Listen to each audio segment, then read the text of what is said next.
Hello, this is Maddie Dalrymple, the Indy author, and I am here with Troy Lambert of Plottr and also with Ed, who's come to learn more about Plottr because he's already a plotter. But this is the first in a series of patron-only live events that I'm going to be doing. This material, because you, the viewer, are probably watching this on YouTube, but these will be posted live after the event, but the live events are only open to patrons of the Indy Author and past podcast guests. And we have a couple more coming up on Saturday, January 8th, 2023. Michael Laurent is going to be talking about using AI-generated art for his writing and publishing business.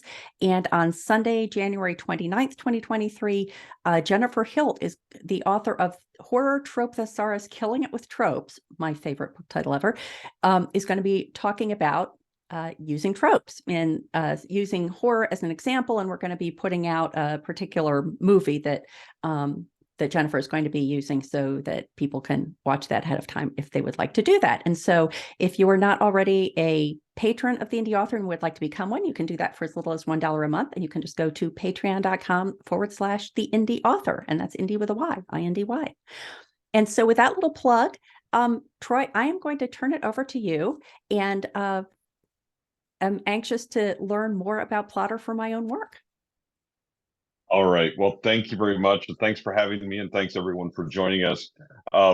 Today, I'm going to talk about the writing software Plottr. Now, I used to describe Plottr as an outlining software, but now I try to describe it more as a story organization software. So if you're a discovery writer and you're like, maybe the name Plottr just totally throws you off, don't worry. I'm going to talk to you about how Plottr can be used for all different types of writers. So what I'm going to do is I'm going to go ahead and start sharing my screen, and I'm going to talk a little bit about myself and who I am and why you should probably listen to what I have to say. And then I'm going to just give you a demo of the software Plottr, and we're going to talk about Plottr for Pantsers as a part of that demo. Pantsers being the colloquial term for discovery writers, but I'm also just going to show you some features of how the program works along the way of that demo. And then if you have any questions along the way, we'll answer some questions live here. And then if you have questions later on, you can drop them in the YouTube comments. We'll pay attention to those and come and answer those if we need to, or you can always get in touch with us here at Plottr and we'll be happy to answer those questions. So my name's Troy Lambert. I'm the education lead for Plottr. I have been for a few years now. I'm also a writer myself. I've written over 30 novels, just finished one for Nano with a big Nano group that we did with Plottr. And if you're not familiar with Nano, the National Novel Writing Month, don't worry about that. That's a completely different discussion. But it was a great time. It was a lot of fun. And we learned a lot about organizing stories as a part of that process. So, but one thing that we've learned is that people organize stories in different ways. Now, the first thing I'm going to do is I'm going to talk to you about Plottr itself and how Plottr works. Plottr, as you can see on your screen, is a visual organization software, but there's a few different parts to it, a few different ways you can look at different parts of your story visually. Now, I used to be somewhat of a discovery writer. When I first started out, I got about 2/3 of the way through one book and decided, hey, if I knew how this book ended, it would be much easier for me to write it. And so about 2/3 of the way through, I planned the end of the book. And sure enough, that writing process of the last part of the book went much faster because I had a roadmap and I knew where I was going.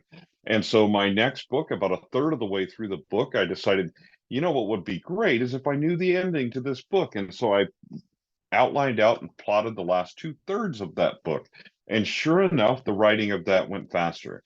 And I learned as I decided to write for a living that this is what I was going to do for my job, that to do that effectively, I needed to be faster. I needed to be more efficient. And so I started outlining and plotting. Now, I used to use corkboards and whiteboards and all kinds of things that made my office look like I was a detective trying to solve some kind of crime or something like that. There were strings of yarn, note cards, colored arrows, all kinds of things, right? Then I found Plottr, early on in the Plottr process and discovered this was a tool that was going to enable me to do those things without all those things scattered all over my room. So you can see in front of you that basically we have what are called plot lines. Okay, the plot lines are these lines that are running across the center of your screen, and that are labeled. So on the left-hand side, we have labels: main plot, subplot, action adventure plot. I'll tell you about the action adventure plot here in a few minutes. And then across the top, we have beats. Now you can change this structure across the top. This will auto number for you, and you can create as many of these as you'd like, but you can change it by going to the structure button up here and just changing it to whatever you want. Now I happen to write in beats, but maybe you write in scenes instead. So you can simply change that and it changes into scene. Now you can change the color of that font. There's all kinds of things that you can change with Plottr. You can also flip this view. Now, personally, I don't like flipping this view. It gives me funny sensations because it doesn't look the way I want it to look. But I've seen screenwriters use this. They put Act 1, Act 2, Act 3, Act 4, and then they put their scenes down under each act. It's not the way I happen to use Plottr, but you can use Plottr in that way. We're going to talk about attributes here in a minute. There's also different views you can do of Plottr. So when as you're organizing your story on these plot lines, you might want to take a bigger view of your book so you can zoom out and see even more. Of course, this is a rather short plot thing that I've created here. So when I zoom all the way out, it doesn't look nearly as neat as it would if this were an epic fantasy. But you notice I can still hover over the different dots and still see what's inside each of these scene cards. And with that, that's what we're going to look at next is these scene cards.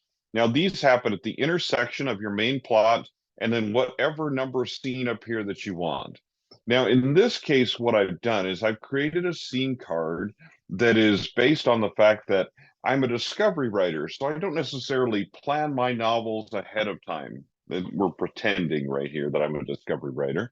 So I put down the chapter that I wrote today, and I come into Plottr and I summarize what I wrote that day.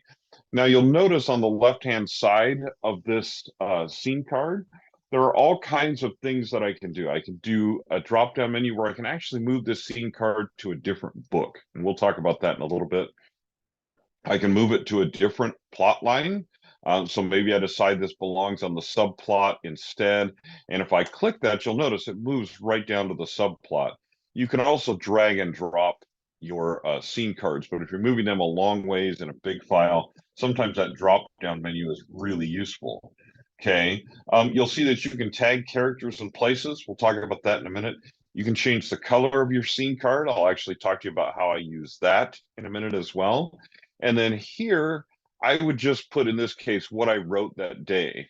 Now, if you're a planner, instead of this, you're going to put what you intend to write. So this is how you're going to outline your work and your book. And we'll talk about different ways to do that in just a moment. We'll also talk about the fact that you can add attributes to your scene. Now, attributes, what they are is this is something that's global to every single scene in your book. So maybe you want to know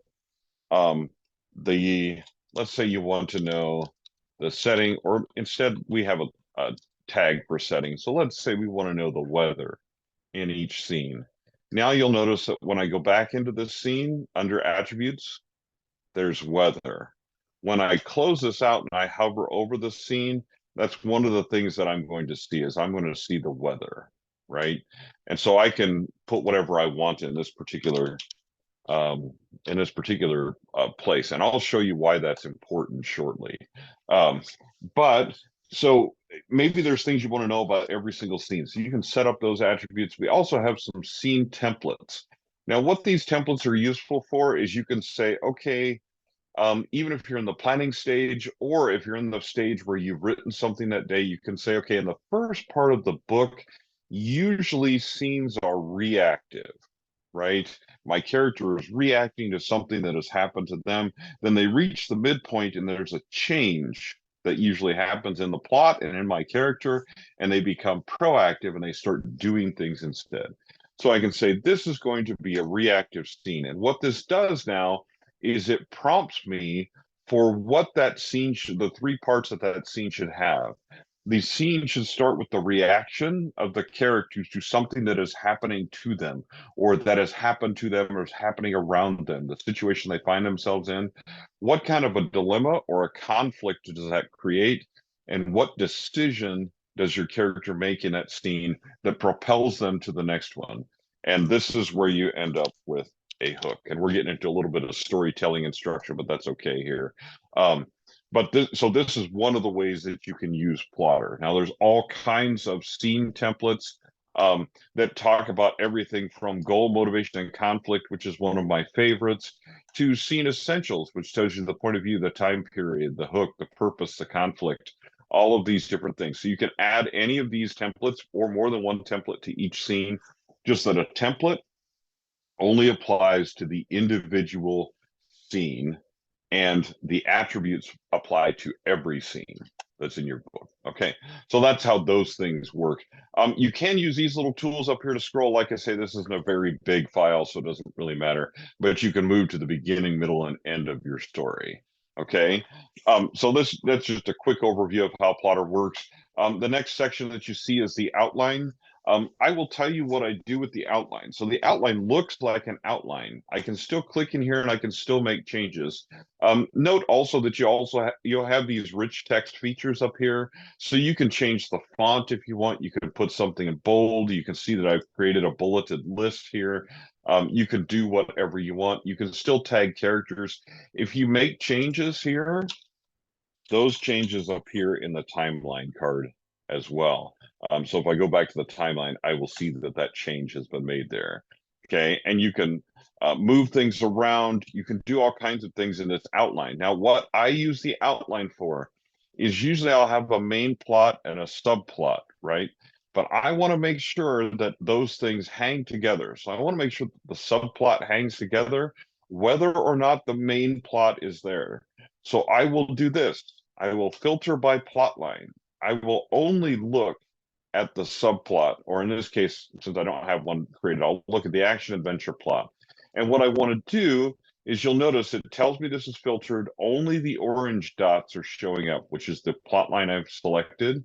And I go through here and I make sure that this all hangs together, that I don't have any plot holes. This is how I spot plot holes before they happen.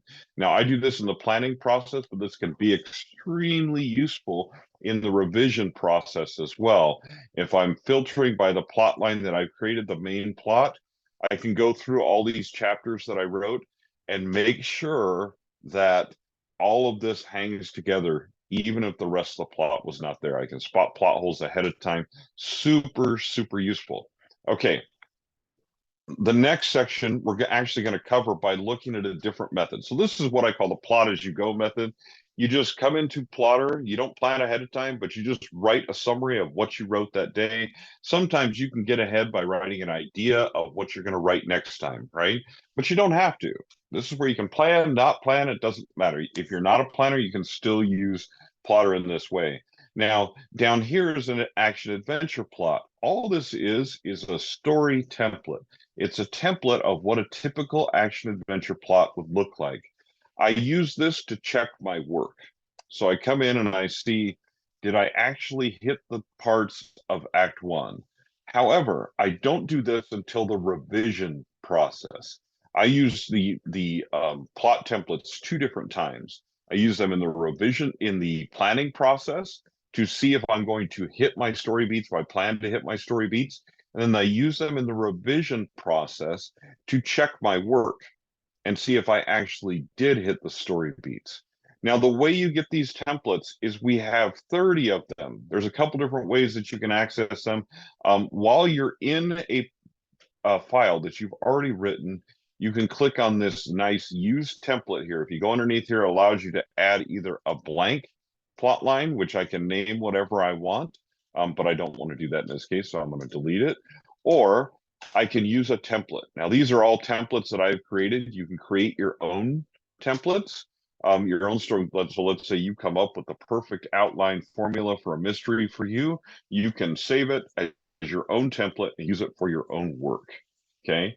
Or we have 30 of these different starter templates. We're going to talk about a couple of these in a few minutes. But simple things like the hero's journey, very common one that people use. If you're a romance writer, you've probably seen Romancing the Beat. If you haven't seen Romancing the Beat, is a fantastic story structure for those of you who are writing romance. Okay, so you can use this before or after in the revision process and in the planning process of Plottr.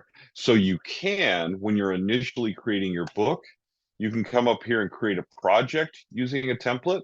And again, you've got all the same choices. We've got 30 different starter templates. And we have all kinds of documentation about these. So you can decide which ones will resonate and work with your story, or you can even compare a couple of them to your story and see which one works best for you. But you can start with a template with a brand new project, or if you're already in a project in a series and you want to add another book, you can simply come over and click Start with Template. And that's what we'll talk about, this project section here in just a few minutes.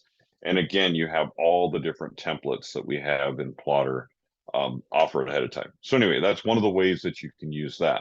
Now, we've talked about Plot as you go. What I'm going to talk about next is exactly what I was talking about, and that's basically the revision process. So some people don't come in after what they write every day and they don't summarize it in Plottr. They just wait until they're done with their first draft.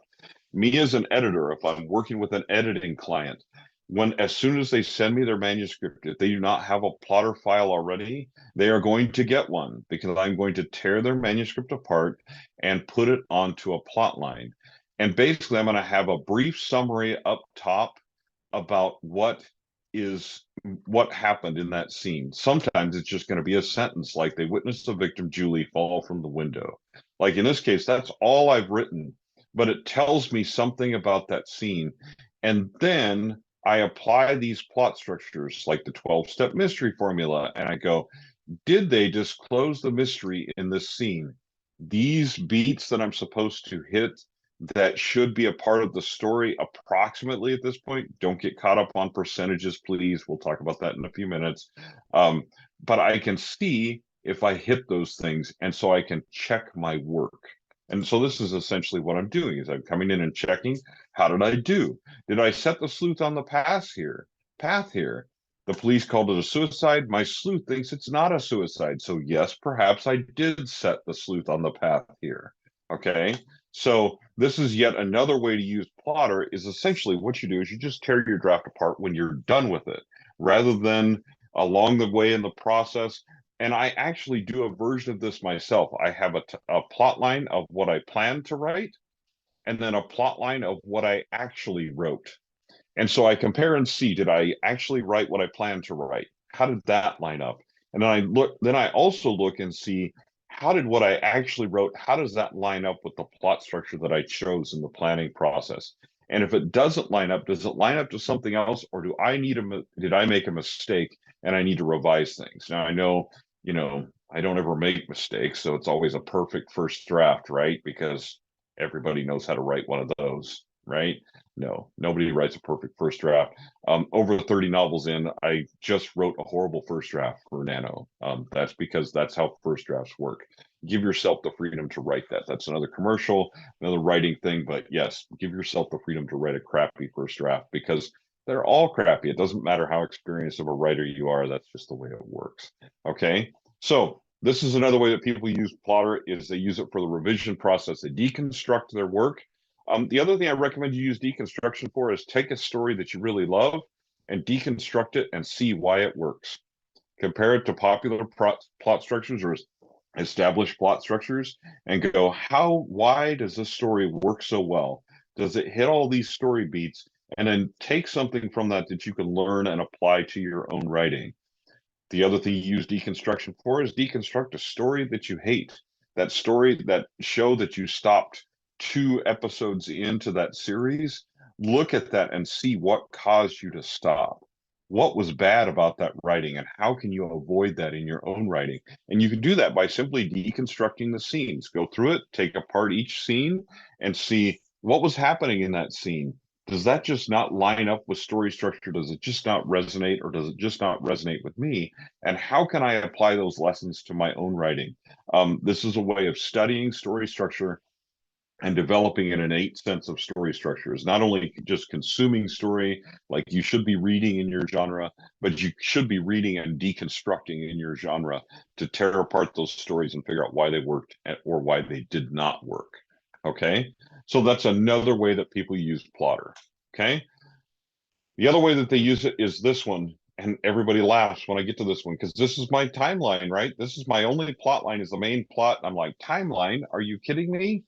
Some people do never want to look at story structure in that way, and they never want to create a timeline like the ones that I've created before, and the different, with all the different plot lines inside of it, right?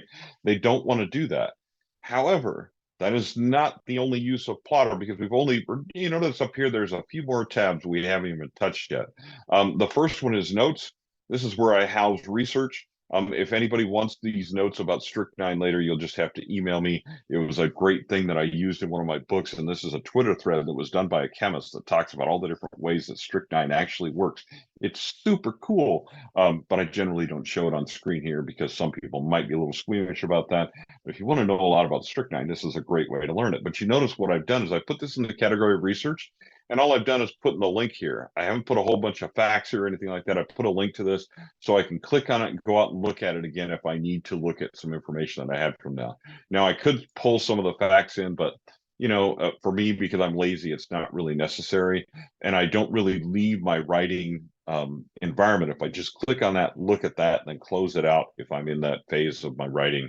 And I've used this in one of my novels that's not yet published, that'll be published sometime next year. So these things are actually all related to that particular thing. But you notice that I can create my own categories of notes, research, story ideas, themes, or anything I want here. You can come into and you can edit these. You can say, well, type anything I want. Maybe I want this to be music. I'm creating a playlist for my novel, which if you've never done that, is super fun. But another side note, but these are categories of the different notes that you can have. Okay. And you can make up these categories whatever way that you want. So there's a lot of flexibility. So people that don't use Plottr for plotting per se and outlining still use it to house their research and notes. They also use it to house characters. So in this case, I've got my character Jane Doe, and she's my main character. And I've just got a name here. I could put a short description, main character, detective. Okay, I could put something like that in there, and then that'll appear when I hover over that. And again, I have attributes similar to the scene attributes that we talked about. Attributes are something that applies to every single character. Now, maybe I want to know every character. I want to know their eye color and hair color.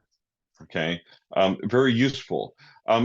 This is basically, you're creating a story Bible. So no matter what book now that this person appears in, I can come back and I can look at these attributes that I've added to her, and I can see that she has blue eyes, and maybe her hair color is purple. Just my thumbnail isn't exactly accurate, right? But now I can come back and look at this and see what color of eyes she had without going back in my previous book and reading what color I made Jane's eyes in book 2 of the series, when now I'm in book 5 and suddenly Jane has made a comeback and I can't remember how I described her, right? Now I have this in a series Bible. So people are using this basically to create a series Bible of all of their different books.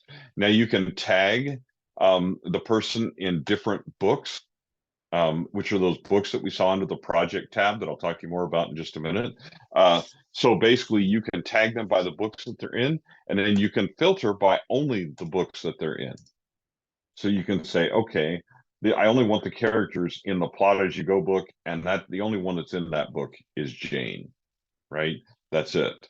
Okay, so because that's the only one that I've tagged that way, but you can tag as many characters as you want. So you can filter by book. There's a new feature that we have coming that's called character by book, that's going to make this part of Plottr even better. And I can't show it to you because it's in beta right now, but I can tell you it's wonderful and you guys are going to love it and you probably can't wait to see it.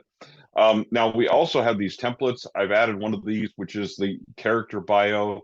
I've also added one that's commonly used by romance writers called the online dating profile. This is a great way to get to know your romance character. It's like, what would their profile on Tinder look like? And so you can go down all these different things. It's kind of a fun thing, but we have tons of different character templates as well. We have some that I have created. Those are my character templates I use for different things, but we also have all of these, the personality traits. Character arc is one of our more popular ones. It talks about the first impression, their goal, their flaw, their aha moment, the action they take as a result of that, and the transformation. Really helps you map out what happens to your character throughout the book. We have a really long character bio that includes everything about a character. Now, I always recommend don't put these in the attribute because you don't want to know this about every single character that's in your book. Again, attributes are global, templates are per character. I don't want to know all of this information about the guard that lets me in the building, but I have a tendency of, if there's a blank there, I'm probably going to put something in it because I feel like I should fill it out. Something about my Christian school education kicking in and me wanting to fill out everything. And if you're a D&D person, creating D&D campaigns in Plottr is epic. And we have all the D&D character sheets for you now that we've added into Plottr. So those are kind of fun too, but you can use these in other books in fantasy and things like that, right? But anyway, so we've got all these character templates as well. You can see you can add a character thumbnail. If you want to add additional pictures, you can add them in this notes section. The other thing that I've seen people do is if they're using, say they're basing this on a certain movie star or whatever, they add a link to their IMDb profile or some other picture on the web that has tons of pictures of their character. And they use that to basically go and describe their character to their readers and come back in. So people that don't use the outlining section use the character section, while people that do, whoever wants to create a series Bible, which I think personally should be everyone. But if you don't create a series Bible, that's up to you. But a series Bible to me is one of the most valuable features of Plottr, even without the outlining aspects of it. Now, same thing goes when it comes to places. You can create attributes. You can create categories of places. I've created 3 houses, murder scenes, and public spaces for this fake mystery that I've created for this particular file. But you can click inside. You can add notes. You can add a short description. You can add attributes. I've added one that's for a planet. Let's say you're writing a sci-fi. Maybe you want to know what planet each of these things is on, right? Or maybe you want to know what city they're in. Whatever the case may be, there may be something you want to know about each particular setting. Now, again, settings can be tagged by books. So they can be tagged by, let's say this one's in deconstruction, which isn't a real book, but let's say that it is. And you can also add links here. Now, the one thing that I do all the time is, because I write mysteries and thrillers, a lot of times my places, my settings are based on real places. So I'll drop a link to the Google Maps Street View here in the place. Then I can click on that. I look at that street view. I can look around, describe that to my reader, and then come right back to my writing. Okay. My most important thing is staying focused. I know that none of you have the problem of clicking on a link, that suddenly clicking on Twitter and clicking on Facebook, and maybe there's a Reddit link about that, and suddenly you're on Quora reading about blue houses, and there's all kinds of wacky places you go. Well, that happens to me. I know I'm all alone, and it doesn't happen to anybody else, but it does happen to me, and so I can get easily distracted. Okay, so this allows me to look at that link. That's the only thing that comes up, and look right back into my writing and not get distracted. Okay. The other thing that we have is tags. I haven't added any tags to this, but this is just a way you can add another layer of organization to your story, right? And another layer of organization to your series Bible. So you can put any of these tags in here that you want, and all of those things become things that you can filter by. So I can filter by the book that it's in. I can filter by settings that are in a certain city if I filled those things out. I can do I can filter by any kind of a tag, and it allows me to look at what I need to look at in those particular cases. Okay, so this is story Bible, and character tracking is one of the most valuable parts of Plottr. And some people, that's all they use, and that's perfectly okay. Now, there's another type of plotting, and some of you may be able to relate to this. I've seen a number of people that do this now, and I met a guy at 20 Books in Vegas that this is exactly how he does his books. And it's super interesting because he basically plots out the first 10K words. So the first 10,000 words in his book, he plots out what's going to happen in those 10,000 words. He reaches some kind of an event here that's at the end of those 10,000 words. And so now he knows more about where he's going, and he plots the next chunk. And so he plots the next 10,000 words. Then there comes another event here that we can add that. There's another event here. And that triggers him for what's going to happen in the next 10,000 words. And he does that 5 or 6 times. And at the end of that, he has a book. Okay. So it's plotting in sections and chunks rather than plotting everything at once. And then you can do the exact same thing with this that you do with the other things. And you can come down at the end with the other plot structures, and you can come down at the end and you can go, okay, well, now let me add in, let's say, the action adventure plot, and let me line up what I've written with what's in this plot structure and check my work and see how I did. Okay. So that's really the purpose of that type of writing. Okay. Now, one of the biggest things, the biggest selling points for Plottr and that story Bible thing is that you can add books here. You can add as many as you like. For instance, if you are a crazy person like me and you've decided to write a series that's called Capital City Murders, and there are 50 capital cities in the United States, and each one of those is a novella. So you can do some quick math, even for writers. This is fairly simple, and you can figure out how many books are eventually going to be in that series. Well, it's very helpful to have those books all in a single project, right? So you can add books here very easily, and each one can have its own timeline, its own plot line, its own outline, and then you can tie the characters through that tagging and the places to individual books. So you can see how this would come in super handy. And I'm going to talk to you about another feature here in just a minute as well, because there's a couple different types of Plottr that you can use. The other thing is you do have a series view, so you can actually come over here and create a timeline for your entire series. So my example I often use for this is Breaking Bad. If you're not familiar with that television series by Vince Gilligan, I have actually torn that series apart and deconstructed it because it's so fascinating. He's a brilliant writer. He had an overall plan for the series when he started. So the overall series from beginning to end has a very robust 3-act structure. And you can see that structure as you watch each season. You can see where each season, each part belongs in that structure. Each season has its own 3-act structure, and each episode within that season has its own 3-act structure.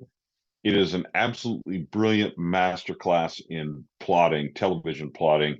And so this is where that series view would come in handy, is you basically, I know what, instead of chapter 1, I know what book 1 is going to be about. Or maybe I do it like this and I say, okay, this is book 1, this is book 2, and I have the plots for each one here in this series view. And then I can look and see what I've done before with each plot, what I'm doing next with each one. Maybe this is the plan for book 3 that's here. Okay. And so you can do all this, and it lives outside of your plot lines for each book that you have set up. So super, super, super valuable thing. Okay. So there's that, right? Well, the other part about Plottr is obviously you don't write in Plottr. You could technically, there's no word count limits in these scene cards. However, I feel like that would be a very awkward thing to do. It's not really designed for writing. This is an organization and planning software, right? So, well, what do? Well, you export. You can export to MS Word or Scrivener, Microsoft Word or Scrivener documents. right? When you export to those, you can go through this advanced export, and choose what you want to export. For instance, I never export my images from my notes or characters into Plottr, or places into Microsoft Word from Plottr. The reason is images make a big Microsoft Word file, and I don't need them there, right? So all I need is really my outline part of things, right? So that's how I happen to export things. Of course, you can do it any way that you want. In my case, in Scrivener, I do something unique. People always look at this and they're like, hey, you don't have any of the notes, characters, or places checked. And you're absolutely right. I don't. All I export is my main plots. If I had a template in here, I'm going to uncheck that. I'm not going to export that either. That is because of my writing process that I developed using Scrivener and Plottr together as part of a process. So I only export certain things to Scrivener because that's all I want to see in Scrivener. Because my goal is to create a distraction-free writing environment for myself and write as quickly as possible, right? So that's my number one thing. So that's what Troy, I that's I yes, had a question for you as a yes. Scrivener user as well. If you're exporting, let's say, hero circumstance or some component in that screen you're showing now, what does that become in Scrivener? Do each of those blocks become a scene in Scrivener? Yes, so each of those become a scene in Scrivener, which is part of the reason that I don't want um my action adventure. Like, I don't want this in Scrivener, these instructions in Scrivener, because to me that's distracting. Now, for some people it helps, right? So I don't want to tell anybody else like how to do the things, right? Because everybody has their own individual process, and I'll actually talk about that in a minute, a little bit more. But so I don't want to discount anybody else's process. For me, this is distracting. Okay, so I just tell people I have a process that works for me to keep me focused. But for some people, they do want this in Scrivener. But this becomes a scene, the little scene cards that you see, if you're familiar with Scrivener, the little scene cards that you see, that's what each of these becomes. If you export, so let me show you that again. If you export your characters and places and notes, they actually go into Scrivener under that notes section. It'll show your characters and your places and your notes under that section.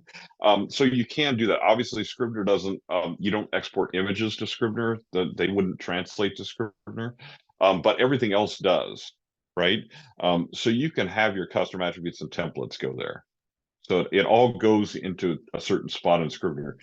The reason that's somewhat important is because you can also import from Scrivener now, um, in Plottr, which is a super cool feature as well.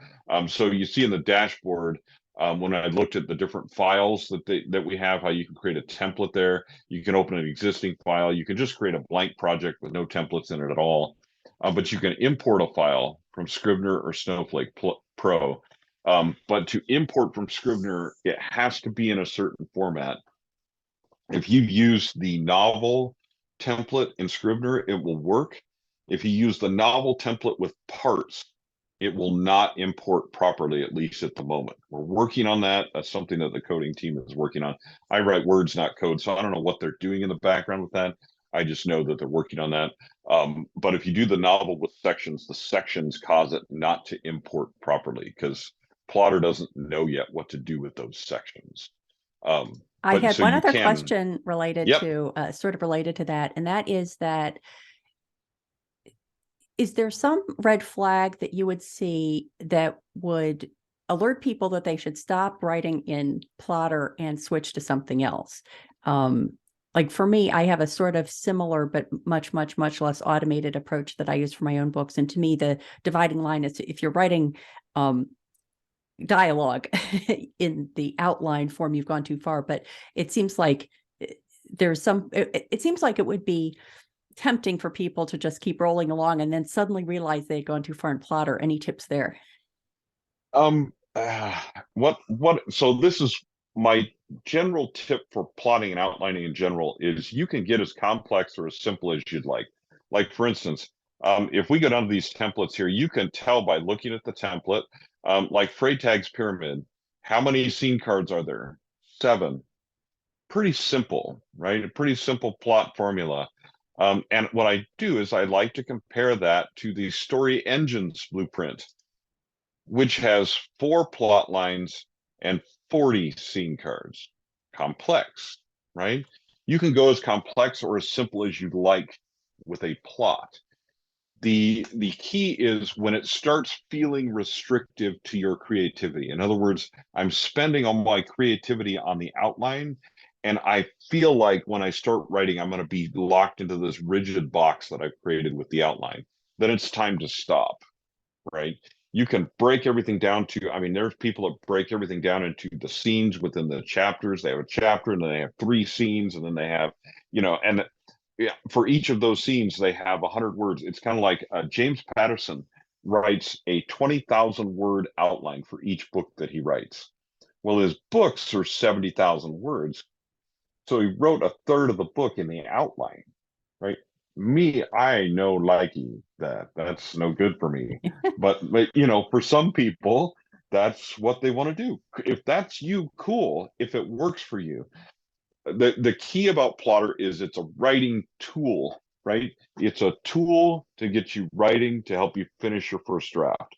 So anything that makes you feel like it's going to hurt you finishing your first draft, you need to not do that. And I know that sounds like basic, but I tell people all the time, just because Plottr has a feature doesn't mean you need to use it. Because you don't need all the advanced features. Maybe those are for people. There are people that need them and use all of them, but you might not need to. Only use what you need to that inspires your writing and gets you writing quickly to finish your first draft. That's all. That's the only thing you need to use. Great, So thank you. it sounds like what there are times I think when people just need permission to say it's okay to change things and it's okay to use things the way that works for you, if that makes sense. So like when I talk about the export, the reason I showed the advanced is I show you it's powerful and you can customize it to how you want your file to look, right? It has nothing to do with me. This is all about you and how you want your file to look. But that's why I always tell people to use the advanced as opposed to just the stock export. We'll just export everything to Word. Well, me personally, I don't want that, right? Like that's not what I need. That's not what helps me write. So do whatever helps you write the fastest and the best. That's what you need to do. Yep, makes sense. So there's that. So yeah, and so I mean this is basically this is Plottr. This is my overall view of Plottr, along with how Plottr can be used for discovery writers. If you guys have any questions about anything in specific, I know I threw in some story advice there too, but I generally do that because I just can't help myself. So I did have another question.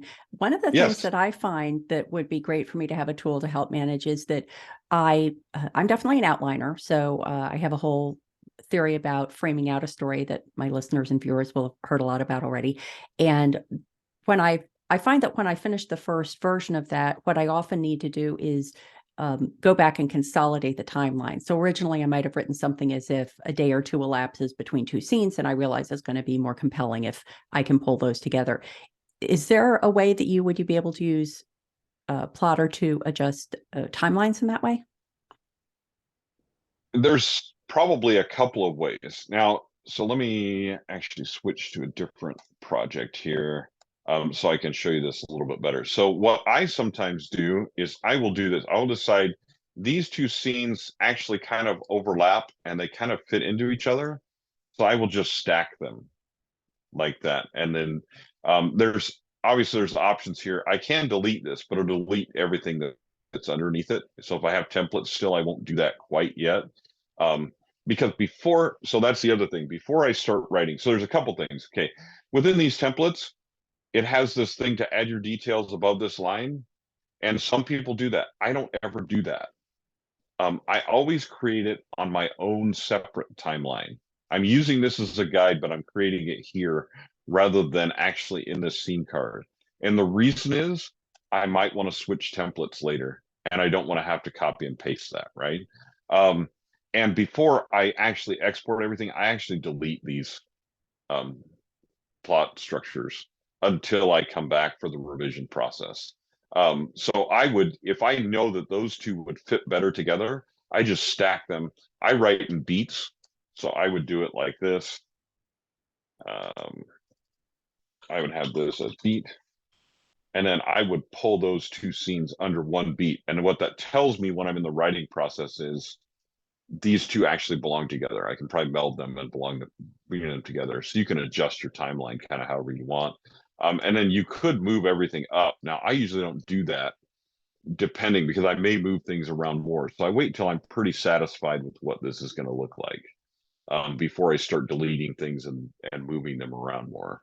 But you can, theoretically, you can do it kind of any way that you want. And while we're at it, I'll mention this color thing. This is, you notice this is green. When I'm first in the revising process, I turn everything yellow, which means I'm working on that, right? So my whole timeline will be yellow.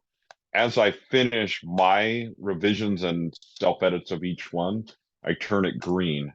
When everything on my timeline is green, it's ready to send to the editor. So it's a visual indicator to me of where I'm at, what I'm doing with that process.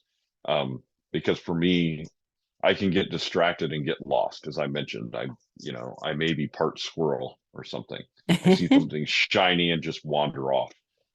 So it's good for me to be brought back. But yeah, so stacking scenes is one way to do that. Stacking the scene cards. You could probably also copy and paste and kind of blend them together if you wanted. I usually don't do that until I'm pretty late in the planning process, if that makes sense. But I have seen people do it earlier on.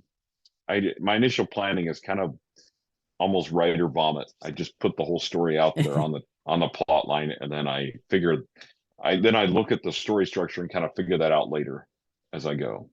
So Yeah, sometimes I wish yeah. that there was a like a Microsoft project for plotting, because there are some scenes where the relationship between the two scenes is very clear. Like this has to happen, and then the next morning this has to happen.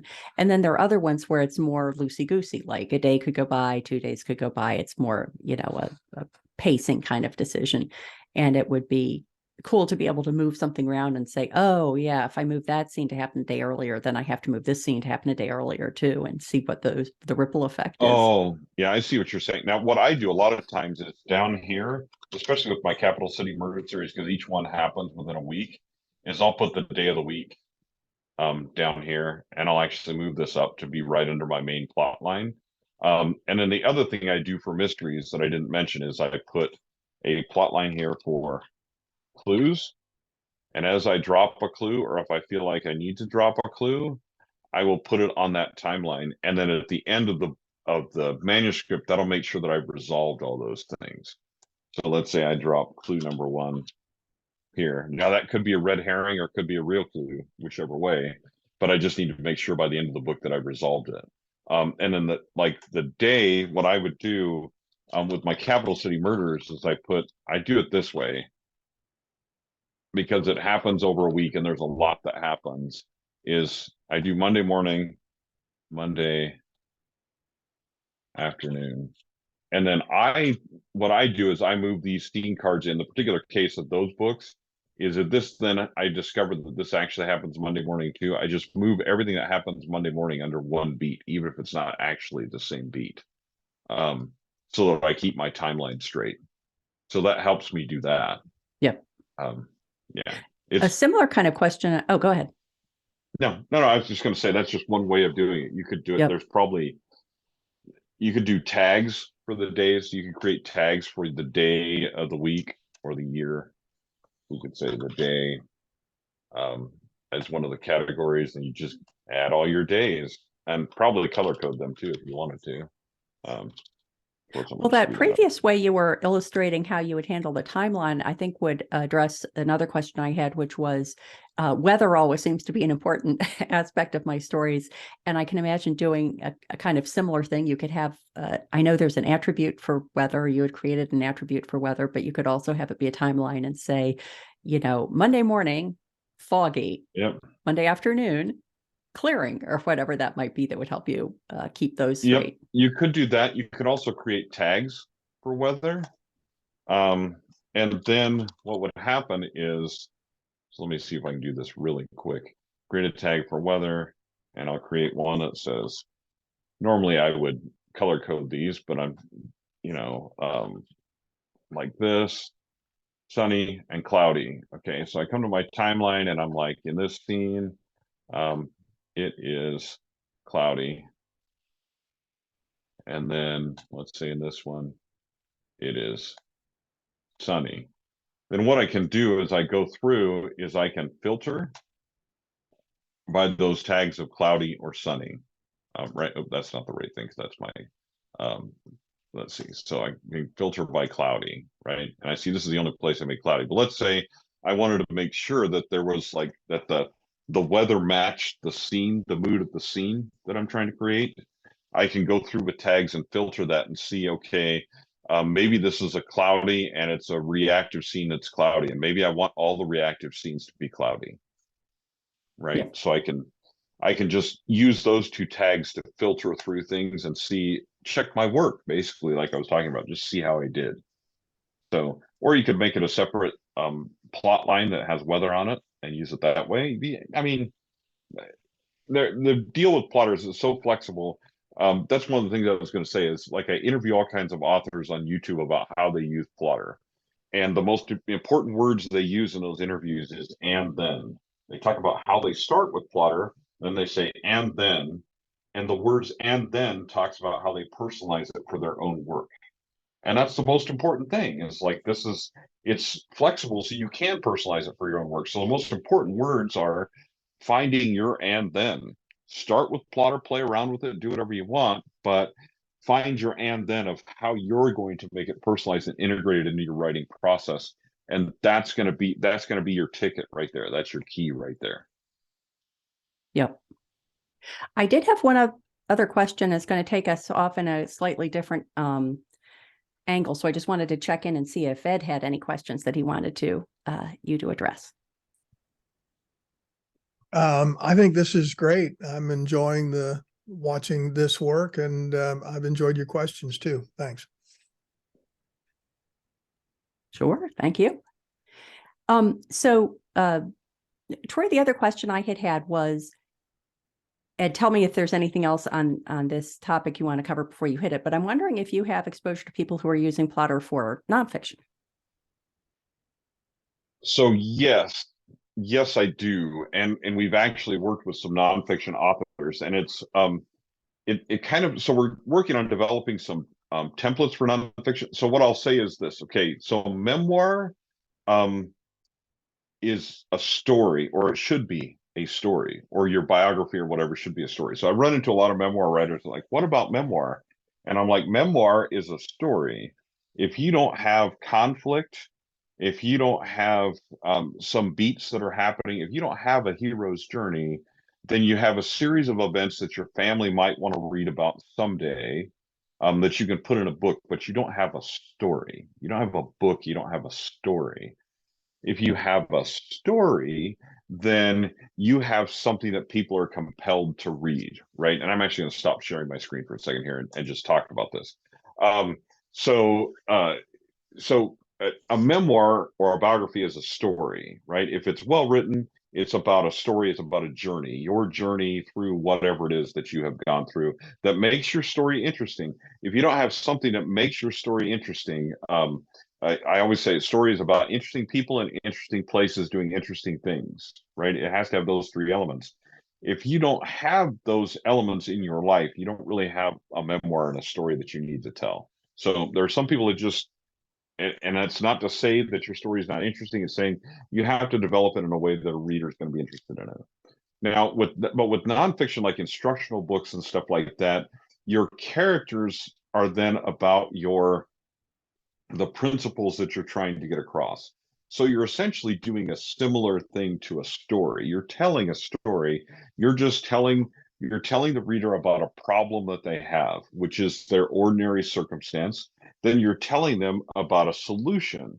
That's the theme. That's kind of where your story is going. And then you're leading them on a journey of how to get there. So there's a couple of different plot structures you could use for that, but we are working on developing ones that are specifically for kind of that instructional, inspirational nonfiction type stuff, but it is still a story in a lot of ways. It's just a nonfiction story that it's a journey you're trying to take the reader on rather than the other way around. You know what I mean? Rather than fiction.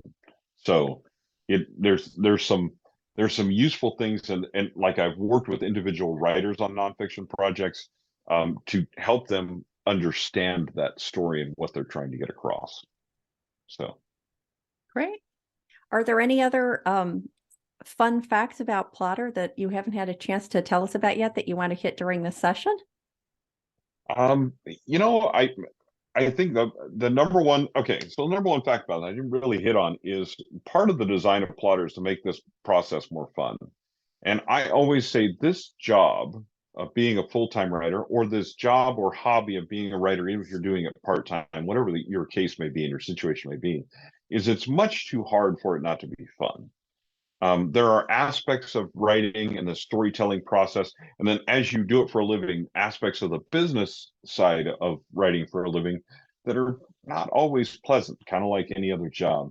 So the writing process really needs to be fun, and Plottr is designed to help that be more enjoyable for you. There's all kinds of things that you can do with Plottr to just make things more fun and to kind of test your ideas and go, do I actually like this idea? Is this a fun idea? Do I want to spend 50,000 words or 70,000 words or even more on this idea? Do I want to write this and revise it for 6 months or a year? Am I that interested? And so it kind of like lets you test your ideas and test that principle of, hey, this is fun, so let's have fun in this process. Well, I think that is a lovely note to wrap things up on. And I want to thank you, Troy, very much for walking us through that. You made one Plottr sale today, so I hope that was worth your awesome. time. I'm going to go off and get my own license, and I want to thank Ed for joining us as well. And if anyone who's listening to this in recording would like to join future Indy Author sponsored events live, then please head on over to patreon.com/the Indy Author. That's Indy with a Y. And you can become a sponsor for as little as $1 a month, and you will get invitations to all these live events. So Troy and Ed, thanks again very much. All right. Well, thank you. Thanks for having us. Appreciate it.